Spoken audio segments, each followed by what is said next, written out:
Hello. तो कुछ और क्वेश्चंस हैं जो हम पढ़ते हैं किससे रिलेटेड, हमारे विटामिन से, बायोकेमिस्ट्री से रिलेटेड। मैं डिफरेंट क्वेश्चंस डालूंगी अलग अलग सब्जेक्ट से रिलेटेड, और वो अपने प्लेलिस्ट में डाल दूंगी, रिलेटिव प्लेलिस्ट में। तो आपको सुटिक्स के क्वेश्चन देखने हैं तो उसमें देखिए, कोगनोसी के देखने हैं तो उसमें देखिए, या फिर बायोकेमिस्ट्री के। अभी मैंने जस्ट स्टार्ट किया है तो अपन क्वेश्चन शुरू करते हैं कुछ अच्छे अच्छे से। आप रेगुलर पढ़ते रहेंगे तो आपको काफी प्रॉफिट मिलेगा इस चीज से। तो चलिए आप पढ़ते हैं अपन विटामिन के क्वेश्चंस, ठीक है ना, विटामिन से रिलेटेड क्वेश्चन। तो विटामिन से रिलेटेड फर्स्ट क्वेश्चन मैं आपको पढ़ाती हूँ, fat soluble vitamin. First question, fat soluble vitamin कौन से होते हैं? Water soluble. फैट सॉल्युबल अपना है ADEK, ADEK। Fat soluble vitamin तो ये हो गए। Water soluble vitamin, vitamin B और विटामिन सी, दो विटामिन हो गए, ठीक है। अब अपन आते हैं फैट सॉल्युबल विटामिन पे। फैट सॉल्युबल विटामिन सबसे पहला क्या आता है? विटामिन ए, है ना। ADE के 4 विटामिन है इसमें। तो अपने को बेसिकली क्या आता है इसमें क्वेश्चन कि इनकी डेफिशिएंसी से कौन सी डिजीज होती है। तो विटामिन ए से आपको पता है आंखों से रिलेटेड डिजीज है, ठीक है। नाइट ब्लाइंडनेस तो मुझे याद रह जाएगी। कौन से दो नाम है जो मुझे याद करने हैं?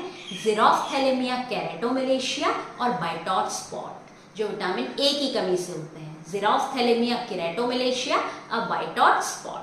सेकेंड अपन क्या पढ़ेंगे? Vitamin D. तो विटामिन डी जो होता है आपने को पता है बोन से रिलेटेड है। तो सबसे कॉमन सा एग्जांपल है रिकेट्स, किसकी कमी से होता है? विटामिन डी की कमी से होता है। लेकिन एक और पॉइंट यहाँ पे याद रखना है कि विटामिन D2 और D3, ठीक है। D2 को बोला जाता है कैल्सीफेरॉल, D3 को बोला जाता है कॉलीकैल्सीफेरॉल। D2 को बोला जाता है कैल्सीफेरॉल, D3 को बोला जाता है cholecalciferol, right. Next question, vitamin E. Vitamin E में आपको सिंपल सा याद रखना है एंटीऑक्सीडेंट है, राइट। विटामिन के इंपॉर्टेंट है हर एक पॉइंट। देखिए फर्स्ट पॉइंट, ये ब्लड क्लॉटिंग से रिलेटेड है, फर्स्ट क्वेश्चन।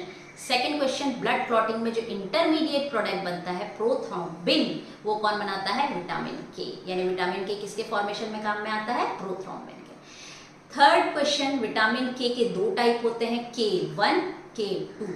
K1 जो ऑब्टेन होता है वो प्लांट से और लीफी वेजिटेबल्स से ऑब्टेन होता है। K2 जो होता है वो इंटेस्टाइनल बैक्टीरियाज बनाते हैं, ठीक है।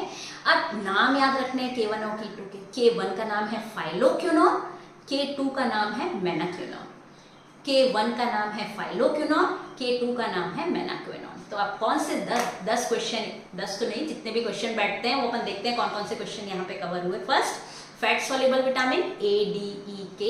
Second question, water soluble vitamin B और सी।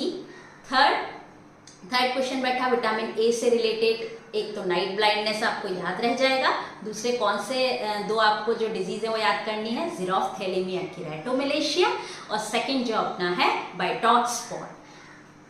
फोर्थ अपना क्वेश्चन है विटामिन डी। विटामिन डी से रिलेटेड कौन सी डिजीज याद रखनी है? रिकेट्स तो याद रखना ही है। नेक्स्ट दो क्वेश्चन और याद रखने हैं कि D2 को बोला जाता है कैल्सीफेरॉल और D3 को बोला जाता है कॉलीकैल्सीफेरॉल। नेक्स्ट और लास्ट जो है विटामिन के। विटामिन के में 3 पॉइंट याद रखने हैं। फर्स्ट, ये ब्लड क्लॉटिंग से रिलेटेड है, और ब्लड क्लॉटिंग में भी कौन सा इंटरमीडिएट ये बनाता है, कौन सा ऐसा इंग्रेडिएंट है जो ये बनाता है? तो ये बनाता है प्रोथ्रोम्बिन। नेक्स्ट, विटामिन के कितने टाइप के होते हैं? K1, K2। K1 जो ऑब्टेन होता है फर्स्ट वाला, पहली प्रायोरिटी हम ट्रीज को देते हैं, ऐसा करके K1 वाला प्लांट का याद रखिएगा। K2 जो होता है वो इंटेस्टाइनल बैक्टीरिया से ऑब्टेन होता है। K1 को बोला जाता है फाइलोक्विनोन, K2 को बोला जाता है मेनाक्विनोन। तो आपको ये सारे क्वेश्चंस कवर हो गए। कितने सारे? 5 से 7 क्वेश्चंस आपके कवर हुए। ऐसे मैं और भी क्वेश्चंस लाती रहूंगी अलग अलग। आप रेगुलर देखते रहिए वीडियोस, और लगातार आपके क्वेश्चंस कवर होते रहेंगे। DI, फार्मासिस्ट, इवन GPAT में भी आपको बहुत फायदा मिलेगा इस चीज से। कोई भी कॉम्पिटिटिव एग्जाम्स हो, बेसिक्स हमेशा सेम रहते हैं। तो आप जितने बेसिक क्वेश्चंस कवर करते चले जाएंगे, आपके लिए प्रॉफिट मिलता चला जाएगा। Thank you so much for watching this video, और देखते रहिए आगे नए नए वीडियोस।